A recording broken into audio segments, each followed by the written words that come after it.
Good afternoon, ladies and gentlemen. Well, it's me again, sitting on the settee. I've got a book stuck between the two pillows to indicate which video that you should look at. But it is also an aide-memoire as regards the last video, where I discussed the use of two of my patent applications for putting steam back onto the world's railways and removing the pollutant diesel multiple units, among other things. Well, this video clip is going to be even more breathtaking. Yes, are you ready?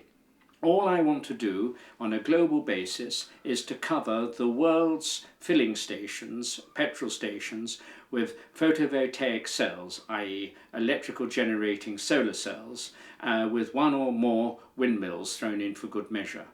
Now, on the boards that show how much you're going to pay per litre, per gallon for fuel, I will then show the amount of electricity going into the local grid and how much of it is being consumed. The next thing that will not be shown is that the owner of the filling station, be it a private contractor or a global oil company, will pay less for their grid electricity to run their filling station than they sell their green electricity for. The question is, why do we want to go to all this endeavour? Well, I've entitled my new patent application L.E.A.P, L-E-A-P, which stands for Liquid Energy Applied Power. That's self-explanatory. The liquid energy is liquid nitrogen. Yes, liquid nitrogen at minus 190 degrees C. Pretty nasty stuff to come in contact with. But if you get the logistic chain right, it will work, i.e. produce a thermos whereby the thermos has an integrated small Stirling cycle engine, which is plug and play. The heat from the Stirling cycle engine is wrapped around the manifold of the, how can we put it to you, the cylinder that holds the liquid nitrogen as a self-contained module, and this then puts the gaseous nitrogen into L.E.A.P. L.E.A.P is another name for the swashball engine. Your attention is drawn to this because there is a clip on my YouTube website, which is Richard Vere Compton swashball engine, and you can see how it works. The other thing is there's another clip which we will call Figure 1, Figure 2, Abstract 2, which shows the cross-section of an engine, of a cylinder, which has a supercharger based around the centre. Now, the purpose of these two introductions is to explain that liquid nitrogen by itself seems like a good bet, but in every cycle, energy in is energy out, less heat. So if, as in a previous paper, you have used the global resources of green energy to cryogenically liquefy the air, you will end up with pure liquid nitrogen to spare, and you would have also removed parts per million per volume of CO2. The question is, can you build an engine that will run on liquid nitrogen and all that that's involved in? The answer is yes, and my patent application for L.E.A.P, Liquid Energy Applied Power, speaks volumes. Now, what will L.E.A.P do? Well, L.E.A.P will fit very nicely into the running platform of a modern hybrid, i.e. electric motor will spin up the main shaft in L.E.A.P, which will then move the pistons to and fro and rotate them at the same time.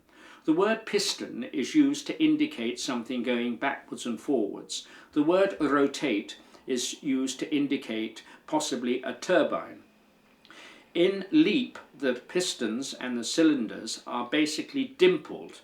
The dimple effect allows for a working fluid, which we will call the expanding liquid nitrogen, to interact with the dimples to create artificial compression. Because we are injecting the liquid nitrogen gas to the left and to the right of the cylinders, the gas having worked on the already rotating pistons, golf ball turbines, as per figure 2, abstract 2, will put inertia back into the swashball stroke hot box, thus backdriving the original electric motor.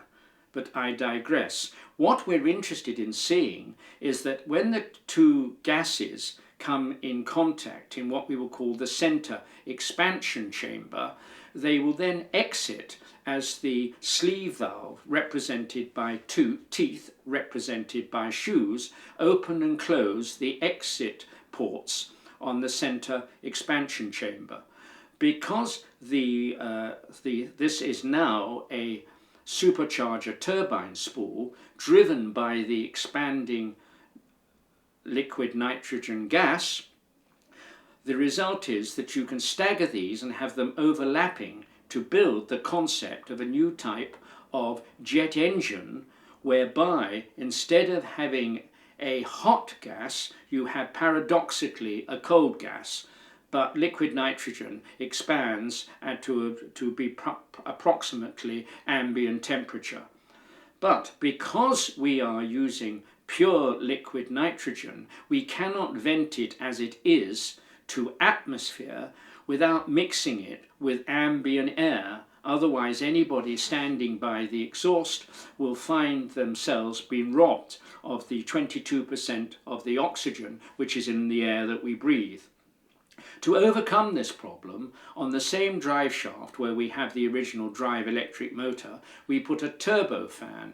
This turbofan now sucks in large amounts of ambient air to mix with the large amounts of vented liquid nitrogen gas air to backdrive a large bladeless golf ball turbine. So there we have it complete, the world's first liquid nitrogen powered engine with hardly any controls, no valves, and nothing really to deteriorate. When it finally gives up the ghost, it can be completely recycled and another one dropped into its place.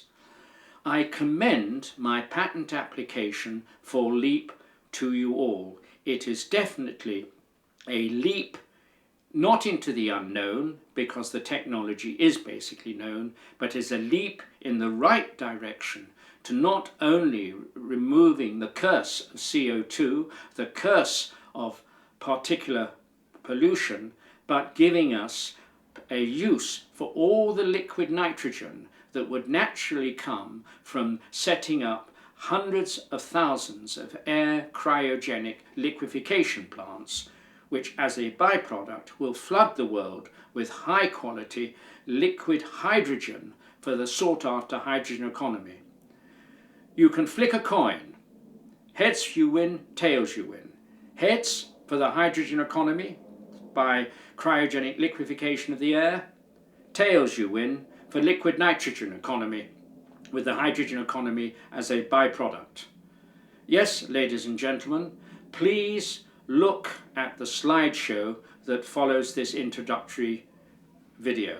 I thank you for listening. I thank you for watching.